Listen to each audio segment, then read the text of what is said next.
ఇబ్బందులు పెట్టి ఈ విధమైనటువంటి హరాస్మెంట్ గురి చేసి ఈ విధంగా జైలు పాలు చేసి మానసికంగా వాళ్ళని దెబ్బతీయడం, వాళ్ళ కుటుంబ సభ్యులు దెబ్బతీయడం. కానీ ఒకటే చెప్తా ఉన్నాను, ఇవన్నీ కూడా ప్రజలు గమనిస్తూ ఉన్నారు. మీరు ఒక కొత్త సాంప్రదాయాన్ని, ఒక చెడు సాంప్రదాయాన్ని ఏదైతే ఒక దానికి దారితీస్తూ ఉన్నారో ఇది కూడా కరెక్ట్ కాదు. ప్రజలు అన్నీ గమనిస్తున్నారు. కానీ ఎవ్వరూ కూడా మీరేదో పెట్టారని భయపడి అధైర్యపడి ఏదో అని మీరు అనుకుంటే మాత్రం తప్పే. ఎవ్వరూ కూడా భయపడే పరిస్థితిలో లేరు. ధైర్యంగా ఎదుర్కొంటాం. మా నాయకుడు జగనన్న మాకు అండగా ఉన్నాడు. అందరూ ధైర్యంగా ఉండండి, ధైర్యంగా ఎదుర్కొందాము. మళ్ళా మనకు మంచి రోజులు వస్తాయి.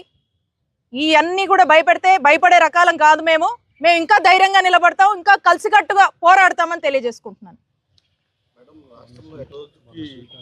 మహిళల పైన దాడులు జరుగుతున్నాయి, అత్యాచారాలు జరుగుతున్నాయి. ఈ రోజు కూడా వైజాగ్లో లాస్ట్ స్టూడెంట్ పైన జరిగినటువంటి అసలు ఈ రాష్ట్రంలో లా అండ్ ఆర్డర్ ఎక్కడుందండి? మహిళలకు రక్షణే లేదు. మహిళలకు రక్షణ ఉందనుకుంటున్నారా? కూటమి ప్రభుత్వం ఏర్పడ్డాక మహిళలకు రక్షణ లేదు.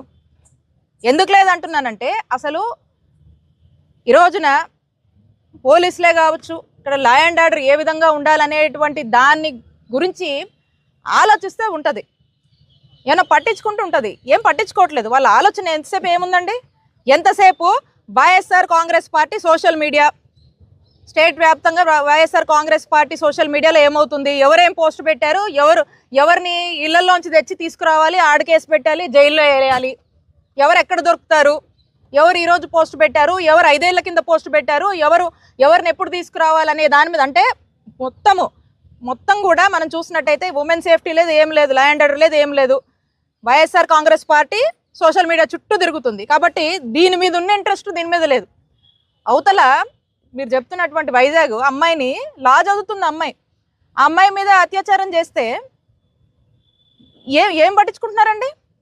మనం చూసినట్టయితే కూటమి ప్రభుత్వం ఏర్పడ్డాక ఈ 6 నెలల్లో చూస్తే సగటున రోజుకి ఎక్కడో అక్కడ ఏదో ఒకటి, కొన్ని అఫీషియల్గా వస్తున్నాయి, కొన్ని రావట్లేదు, కొన్ని అయితే అసలు ఆ డెడ్ బాడీస్ కూడా ఎక్కడ ఉంటున్నాయి కూడా మనకు తెలియట్లేదు. ఇలాంటి పరిస్థితులు ఉన్నాయి రాష్ట్రంలో. కానీ ఇవేవి పట్టవు. ఎందుకు అంటే YSR Congress party social media వాళ్ళని ఇబ్బంది పెట్టాలి, ఈ టార్గెట్ మీద నడుస్తుంది. కాబట్టి ఫోకస్ అంతా దీని మీద ఉంది. కాబట్టి మహిళలకు ఈ రాష్ట్రంలో రక్షణే లేదు అనేది మనకు స్పష్టమవుతా ఉంది. Thank you.